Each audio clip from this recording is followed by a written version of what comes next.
Welcome to BRK news. So జనరల్‌గా మోకాలు నొప్పుల సమస్య చాలా మందిని ఇబ్బంది పెట్టే సమస్య ఇది. చిన్న వయసులో కూడా ఈ మోకాలు నొప్పులు అనేది మనం చూస్తూ ఉన్నాము. మోకాలు నొప్పుల సమస్య రాకుండా మనం ఎటువంటి జాగ్రత్తలు తీసుకోవాలి? వెజిటబుల్ థెరపీ అసలు దీని గురించి ఏం చెప్తుంది? వచ్చిన వాళ్ళు ఎలా తగ్గించుకోవాలి? పూర్తి వివరాలు తెలుసుకుందాం. మనతో పాటు ఉన్నారు ప్రముఖ vegetable therapist and sun spiritual society founder Vikramaditya Guruji గారు. గురూజీ నమస్తే అండి. సూర్యోస్మితల్లి. గురువుగారు చూస్తూనే ఉంటారు మోకాలు నొప్పుల సమస్య ఎంత పెద్ద ప్రాబ్లమో. అంటే మోకాళ్ళలో నొప్పులు ఎందుకొస్తాయండి అసలు? అంటే ఇప్పుడు నొప్పి, పెయిన్ ఇప్పుడు ఉన్న పరిస్థితులలో చిన్న పిల్లాడి దగ్గర నుంచి పెద్దల వరకు అందరికి నొప్పి అనేది కామన్ అయిపోయింది. నొప్పి అనేది కేవలం ఇండికేటర్. హ్మ్. అది సమస్య కాదు. మోకాలు నొప్పి, మోకాలులో నొప్పి వస్తుంది. అంటే మోకాలు ఏదో జరుగుతుంది. మోకాల్లో అపక్వంగా ఉన్నటువంటి పదార్థం, వ్యర్థ పదార్థం ఏదో ఉంది అని మోకాళ్ళ దగ్గర ఇండికేట్ చేస్తుంది. ఓకే. అంటే ప్రతి ఇంట్లోనూ ఉండేదే. మా ఇంట్లో కూడా ఈ సమస్య మా నాన్నగారు ఎప్పుడు గోల్పెడుతూ ఉండేవారు.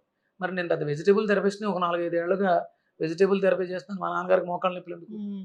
మా అమ్మగారికి ఎందుకు? అంటే ఇప్పుడు నేను ఉన్నప్పుడు నేను చేసేటువంటి పదార్థాలు, నేను ఇచ్చేటువంటి జ్యూసెస్ ఉంటాయి. తర్వాత వాళ్ళు నన్ను అశ్రద్ధ చేయటం. అంటే కారణం నాకు తెలిసినా నేను చెప్పినా వాళ్ళు వినే స్థితిలో ఉండరు. ఇప్పుడు ఉన్నటువంటి జీవన విధానం. రీసెంట్‌గా ఒక పెద్ద కాంప్లికేషన్ వచ్చి పూర్తిగా ఇక నేను ఒక 30 రోజులు అక్కడే ఉండి హ్మ్. ఆ సమస్యను పూర్తిగా ఎంత పూర్తిగా అంటే మెడికల్‌లో ఇది మిరాకిల్‌గా ఉంటుంది. రిపోర్ట్స్ అంటే మే 8 ఒక ప్రాబ్లమ్‌తో మా నాన్నగారు నాకు ఫోన్ చేశారు. మే 18 నేను ట్రీట్మెంట్ స్టార్ట్ చేశాను.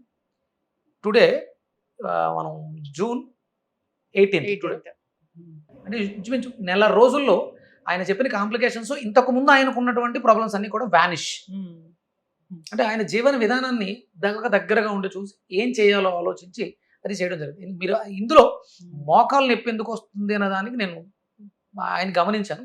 ఆయనకి 74 ఇప్పటికీ ఆయన అంటే చాలామంది ఉంటారు. 80లు 90లు ఉన్నా కూడా వెస్టర్న్ టాయిలెట్ వాడరు. ఇండియన్ టాయిలెట్‌లోనే ఉంటారు. ఆయనకి లెఫ్ట్‌ని ఎప్పుడో ఒక 10, 15 ఇయర్స్ బ్యాకే సైడ్‌కి వెళ్ళిపోతూ ఉంటుంది. హ్మ్. సర్జరీకి వెళ్తానంటే వద్దని ఆపించేశాను. ఎందుకంటే ఆ ఫ్లెక్సిబిలిటీ కూడా కోల్పోతావు ఒకసారి సర్జరీ జరిగితే అని చెప్పేసి. దాంతోటే ఆయన చాలా నార్మల్‌గానే ఇండియన్ దాంట్లో కూర్చోవడం, ఆయన కార్యక్రమాలు పూర్తి చేసుకుంటూ ఉంటాం. అలాగే ఆయనతో పాటు అదే సందర్భంలో మా అమ్మగారు కూడా మోకాళ్ళు మడవలేని స్థితిలో ఉండేవారు. హ్మ్. ఒక నెల రోజులు ఎప్పుడైతే వాళ్ళతోటి ఉండే వాళ్ళ జీవన విధానాన్ని గమనించి, వాళ్ళ ఆహారంలో మార్పులు చేసి, చూసిన తర్వాత హ్మ్. ఏం జరిగింది అంటే ఎక్కడికక్కడ బాడీలో ఇన్ఫెక్షన్స్. వాళ్ళు తీసుకునేటువంటి ఆహారం ఇప్పుడు అందరూ కూడా విపరీతమైనటువంటి మాంసాహారం, హ్మ్. మాంసపు కృతులు కలిగినటువంటి ఆహారం. నేను మాంసాన్ని ఒక్కటినే వ్యతిరేకించట్లేదు. మాంసపు కృతులను ప్రమోట్ చేయడం కూడా తప్పే. కందిపప్పు, మినపప్పు, పెసరపప్పు కూడా ప్రమాదంగా పరిణమిస్తున్నాయి ఇప్పుడున్నటువంటి పరిస్థితి. నేను ఆయన బ్లడ్ టెస్టులు చేయించినప్పుడు రియాక్టివ్ ప్రోటీన్ సిఆర్‌పి అనేది ఆ!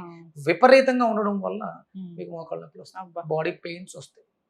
దాన్ని మరి కంట్రోల్‌లోకి తీసుకొచ్చే విధానం ఉందా అంటే హ్మ్. ఎక్కువగా ఫ్లూయిడ్స్ పెట్టడం, దాంట్లో స్టెరాయిడ్స్ ఇవ్వడం, యాంటీబయాటిక్స్ పెట్టడం ద్వారా జరుగుతున్నాయి. హ్మ్. అంటే నేను ఈ మధ్య ఈ నెల రోజులు నేను మెడికల్ చేసుకొని, నేను ఆయనకి ట్రీట్మెంట్ అంటే ఒక 3 డేస్ మెడికల్ సపోర్ట్ తీసుకున్నాను. యాంటీబయాటిక్ ఉదయం, సాయంత్రం 2 పూట్ల 3 days. Pain killer 1 day pain killer support తీసుకున్నాను. తర్వాత నుంచి పూర్తిగా వెజిటబుల్ థెరపీలోకెళ్ళి ఆయన శరీరాన్ని పూర్తిగా 74 సంవత్సరాల ఆయన జీవన విధానంలో ఒక 20 ఏళ్ళు వెనక్కి తీసుకెళ్ళగలిగాను మళ్ళీ. హ్మ్. అంటే ఆయన ఇప్పుడు 54. ఒక 20 ఏళ్ళు వెనక్కి తీసుకెళ్ళాను. హ్మ్. ఆయన జీవన విధానాన్ని పూర్తిగా మార్చేశాను. ఆహారంలో ఇప్పటివరకు అంటే స్టిల్ ఇవాళకి కూడా ఆయన ఆవు నేతితోటే నేను ఆహారాన్ని ఇస్తున్నాను. ఎలాంటి నొప్పులు లేవు. అంతకుముందు ఎప్పుడూ ఏదో ఒక నొప్పితో నాకు తెలియకుండా ఆయన ఎళ్లి పెయిన్ కిల్లర్స్ ఏసుకోవటం. ఆయన బీపీ అంటే ఆయనకు షుగర్ లేదు గానీ ఎప్పుడైనా ఫ్లక్చుయేషన్స్ వచ్చినప్పుడు ఎవరైనా చెప్తే ఆ బీపీ టాబ్లెట్లు ఏసేసుకోవడం. నాకు తెలియకుండా చేసినటువంటి. అలాగే గ్యాస్ట్రిక్ ఇష్యూస్ హ్మ్. ఇవి ఒమేజు, పెంటాప్రోజోల్ అవును. ఇలాంటివి నాకు తెలియకుండా వాడేసుకోవడం వల్ల వీటి సైడ్ ఎఫెక్ట్స్ వల్ల హ్మ్. మోకాళ్ళ నొప్పులతో విపరీతంగా సఫర్ అయిన వ్యక్తి హ్మ్. ఈరోజు చాలా హ్యాపీగా నొప్పులన్నీ ఒకటి కాదు. ఎలా అంటే ఈ చెయ్య అంటే ఆ పెయిన్స్‌కి ఇలా వంపు తిరిగిపోయింది. షేప్ ఔట్ అయిపోయింది. అలా అలవాటు చేసేసుకున్నాడు. బెండ్ అయిపోయారు. ఇప్పుడు పూర్తిగా ఆయన స్ట్రెయిట్ అయ్యి ఇవన్నీ మళ్ళా స్ట్రెయిట్‌గొచ్చేసినాయి. హ్మ్. బాడీని పూర్తిగా వానిష్ చేసేసాను. హ్మ్. స్కానింగ్‌కి తీసుకెళ్ళారు. ఆర్గాన్స్ అన్నీ కూడా ఫ్రెష్‌గా హ్మ్. ఉండాల్సినటువంటి సైజ్. మన శరీరంలో వ్యర్థ పదార్థాలు టాక్సికేషన్ అధికంగా ఉండడం వల్ల ఇవి మనకి ఇండికేషన్. పెయిన్ అనేది కేవలం ఇండికేటర్, అది ప్రాబ్లం కాదు. మనం ఇంకోటి ఏదో తప్పు చేస్తున్నాం, ఆ తప్పుని మనం చూసుకోగలిగితే, పరీక్షించుకోగలిగితే, ఆహార విధానాన్ని మార్చుకోగలిగితే ఎన్ని సమస్య ఏదైనా, ఎనీ ప్రాబ్లం, తల వెంట్రుక నుంచి కాలి గోటి వరకు సమాధానం చెప్పగలిగినటువంటి శక్తి కూరగాయ ఒక్కదానికే ఉంది. వండుకుంటే అది ఆహారం అవుతుంది, వండకుండా తీసుకుంటే అద్భుతమైనటువంటి ఔషధం. తీసుకోవడం ప్రారంభించిన దగ్గర నుంచి నేను సి రియాక్టివ్ ప్రోటీన్ని వితిన్ 1 వీక్ 34,000 కౌంట్ నుంచి వెనక్కి తీసుకొచ్చాను. 5,000కి తీసుకొచ్చాను. ఇప్పుడు కరెక్ట్గా 1 మంత్ అవి పూర్తిగా ఎంతలో ఉండాలో అంతలో తీసుకురావడం జరిగింది. కేవలం మనం తీసుకునేటువంటి హై ప్రోటీన్ మాంసపు కృత్తులు. ఇప్పుడు మనం చూస్తున్నాం, విపరీతంగా గుడ్లు తినేయమని ప్రమోట్ చేస్తున్నారు, మాంసాలు తినేయమని ప్రమోట్ చేస్తున్నారు. ఇవి చాలా ప్రమాదము. మనిషి శాకాహారి.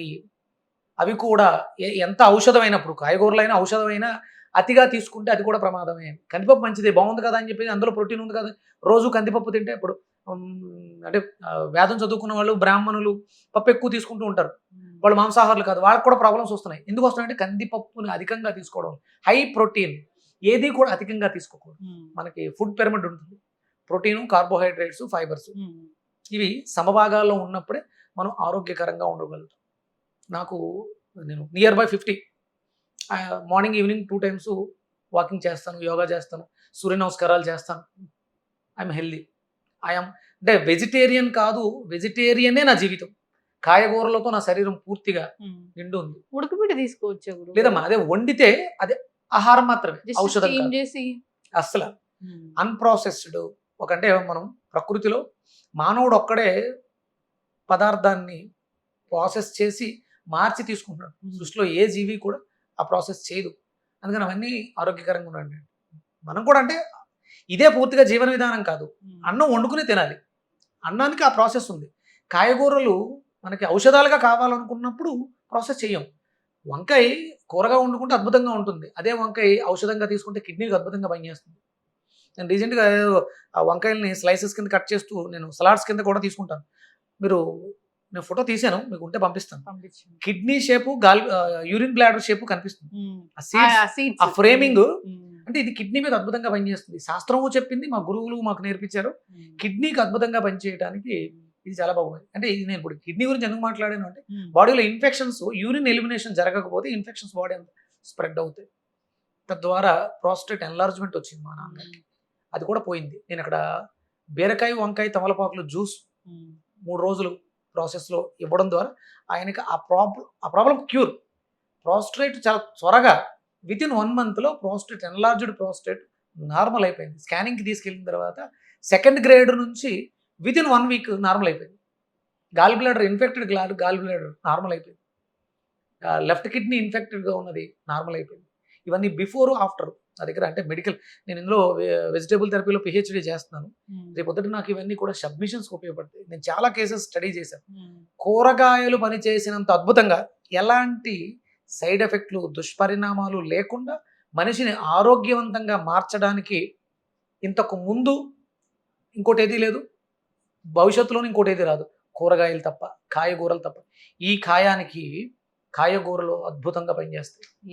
అయితే ఇప్పుడు ఈ మోకాలు నొప్పులతో ఇబ్బంది పడే వాళ్ళు వంకాయ తీసుకుంటే, అంటే మీకు సందర్భాలు చాలా ఉంటాయి. ఆ రీజన్ అంటే యూరిన్ సరిగ్గా వెళ్ళకపోవడం వల్ల ఇన్ఫెక్ట్ అయ్యారా, లేకపోతే మోషన్ సరిగ్గా అవ్వక ఇన్ఫెక్ట్ అయ్యారా, కారణాలను మీరు విశ్లేషించుకోవాలి.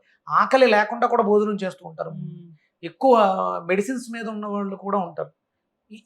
అదే డైజెషన్ సిస్టమ్ డ్యామేజ్ అయ్యి నొప్పులు వస్తున్నాయా, యూరినేటరీ సిస్టమ్ డ్యామేజ్ అయ్యి నొప్పులు వస్తున్నాయా, నరాల బలహీనత వల్ల నొప్పులు వస్తున్నాయా, లేకపోతే వాయుమండల వ్యవస్థ బ్లోటింగ్ వల్ల నొప్పులు వస్తున్నాయా, కణజాలం అంటే క్షీణించిపోయి ఉంటుంది, సన్నగా ఉంటారు, తద్వారా నొప్పులు వస్తున్నాయా, లివర్ సరిగా పనిచేయక బిలిరుబిన్ ఎక్కువైపోయి నొప్పులు వస్తున్నాయా, ఆస్మాటిక్ ఊపిరితిత్తులు సరిగా పనిచేయక నొప్పులు వస్తున్నాయా, endocrine gland system, lymphatic system సరిగా పనిచేయక నొప్పులు వస్తున్నాయా, లేకపోతే బోను వ్యవస్థ బాగోక నొప్పులు వస్తున్నాయా, సందర్భాన్ని తీసుకోవాలి. సరే, మీరు ఎలాగ అడిగారు కాబట్టి దీనికి అత్యుత్తమంగా పనిచేసేది కొబ్బరికాయ. నొప్పుల నుంచి నివారణ కొబ్బరికాయ ఇస్తుంది. కొబ్బరికాయని బాగా తీసుకోవాలి. కొబ్బరికాయని బాగా తీసుకోవడం ద్వారా, అంటే నొప్పులతో బాధపడేవాడు కొబ్బరి 100 గ్రాములు, 20 గ్రాముల గోరుచిక్కుళ్ళు, అంటే 20 గోరుచిక్కుళ్ళు తీసుకోవాలి, 20 గ్రాముల అల్లం తీసుకోవాలి. ఇవి 2 పర్ఫెక్ట్‌గా ఉదయం, సాయంత్రం 2 పూట్ల జ్యూస్ చేసుకొని శ్రద్ధగా కూర్చొని నెమ్మదిగా తాగాలి. అలాగే మోకాళ్ళ నొప్పులు రావడం ప్రధానమైనటువంటి కారణం విపరీతంగా నీళ్లు తాగేయటం, నిలబడి నీళ్లు తాగేయడం, గటగటా నీళ్లు తాగేయడం. మంచి నీళ్ళని భక్తి శ్రద్ధలతో కూర్చునే తాగాలి. మన శరీరం, మన దేహాన్ని రక్షించాలి. 75% నీటితోటే నిండుంది. నీరే మనకి అద్భుతమైనటువంటి ప్రయోజనాలు చేకూరుస్తుంది. అందుకని సిప్ మీరు సాధన చేయండి. ఒక గ్లాసు మంచినీళ్ళు ఉదయం, ఒక గ్లాసు మధ్యాహ్నం భోజనానికి ముందు, సాయంత్రం సూర్యాస్తమయానికి ముందు సిప్ చేస్తూ చప్పరిస్తూ మంచినీళ్ళు తాగండి. మీ శరీరంలో నొప్పులన్నీ కూడా వ్యానిష్ అయిపోతాయి. ఎస్, చక్కగా చెప్పారు గురుగారు. సో మోకాళ్ళ నొప్పుల సమస్య అందరిని ఇబ్బంది పెట్టే ప్రాబ్లమే. ఏదో ఒక టైంలో 20 నుంచి ఏదో ఒక టైంలో వస్తూనే ఉంటుంది. కొందరు సివియర్గా ఉంటుంది, సర్జరీ వరకు వెళ్తారు, కొందరికి ఇంజెక్షన్స్ సరిపోతుంది. ఇలాగా అది రాకుండా జాగ్రత్తలు చెప్పారు. వస్తే ఈ వెజిటబుల్ థెరపీ ఏ విధంగా పనిచేస్తుందని చాలా చక్కగా చెప్పారు. ఫాలో అవ్వాలని కోరుకుందామండి. వెజిటబుల్స్ అనేవి ప్రాణశక్తి కలిగి ఉంటాయి. మీరు అన్నట్లుగా వండితే అది ఆహారము, వండకపోతే అది ఔషధంగా ఉంటుంది. చక్కటి ఇన్ఫర్మేషన్ అండి. ఆ మధ్య కూడా ఎవరో చెప్పారనమాట, ఇట్లనే ఇంటర్వ్యూకి వచ్చినప్పుడు గెస్ట్, మనుషులకి హార్ట్ అటాక్ వస్తుంది కానీ జంతువులకి హార్ట్ అటాక్ రావట్లేదని. ఆబ్వియస్లీ మన జీవన విధానం, మన ఫుడ్ హ్యాబిట్స్ ఇవన్నీ కూడా మనకి. అంటే చాలా మంది అంటారు, ఒక యానిమల్ చనిపోతే దాన్ని ఎక్కడ ఎవరన్నా టెస్ట్లు చేశారా, హార్ట్ అటాక్ వచ్చిందో లేదో మీకు ఎలా తెలుస్తుంది అంటారు. సాధారణంగా అంటే మనుషులకి ఎవరికి వచ్చేవి హార్ట్ అటాక్స్ కాదు. అంటే హార్ట్ అటాక్ రావడానికి శాస్త్రం వైదిక పరంగా సోమవారం ఉదయం తెల్లవారుజామున, అంటే సహజంగా హార్ట్ అటాక్స్ అన్ని కూడా తెల్లవారుజామున వస్తాయి. 4కి వచ్చేది మాత్రమే జెన్యూన్గా వచ్చే హార్ట్ అటాక్స్. తర్వాత అన్ని కూడా కార్డియాక్ అరెస్ట్లు, అంటే జీవన విధానంలో వచ్చినటువంటి మార్పులు, గ్యాస్ట్రిక్స్, వీటి ప్రభావంలో కార్డియాక్ అరెస్ట్ అంటారు తప్ప హార్ట్ అటాక్ అంటారు. అది మన మెడికల్ దాంట్లో కూడా చెప్తారు. హార్ట్ అటాక్ అనేది సోమవారం ఉదయం తెల్లవారుజాము 4 to 5 మధ్యలో వచ్చేది జెన్యూన్ హార్ట్ అటాక్. యానిమల్స్కి వస్తున్నాయా లేవా అనేది మనకు తెలియదు. ఒకవేళ మన ఇంట్లో పెంచుకునే కుక్కకి మనం పెట్టే ఫుడ్ తింటది, దానికి కూడా రావచ్చు. అవును, మనం పెట్టి ఫుడ్ తింటే వస్తుంది. నార్మల్ గా సహజంగా దానంతటా అది బ్రతికేస్తూ ఉంటే దానికి ఒంట్లో బాగాలేనప్పుడు దానికి తెలుసు. అది వెళ్ళి మీకు గరిక గడ్డిని తింటుంది. శుభ్రంగా చిన్న చిన్న పీసెస్ కింద కొరుక్కు తినేసి ఒక 10 నిమిషాల తర్వాత పెద్ద వాంతి చేసుకుంటుంది, శరీరాన్ని శుద్ధి చేసుకుంటుంది. మనం పెట్టిన పాడేసిన ఆకలితో ఉండి తినేస్తుంది పాపం. శరీరం పాడైతే లంకడం చేస్తుంది, అది ఉపవాసం ఉంటుంది. అందుకని 100% యానిమల్స్కి హార్ట్ అటాక్స్ రావు. ఒకవేళ వచ్చినాయి అంటే మన ఇంట్లో పెంచుకునే పెంపుడు జంతువులకు వస్తాయి తప్ప ప్రకృతిలో సహజ సిద్ధంగా బతికే యానిమల్స్కి అయితే హార్ట్ అటాక్స్ రావు. ఇంతవరకు ఎక్కడా కూడా మనకి అట్లా హార్ట్ అటాక్తో పులి చనిపోయింది, పలానా జూలో హార్ట్ అటాక్తో ఏనుగు చనిపోయిందని ఎక్కడ మనకి ప్రచురించడం చూడలేదు. చక్కటి ఇన్ఫర్మేషన్ గురువు గారు, ఫాలో అవ్వాలని కోరుకుందామండి. ధన్యవాదాలు. సూర్యోస్మితలు.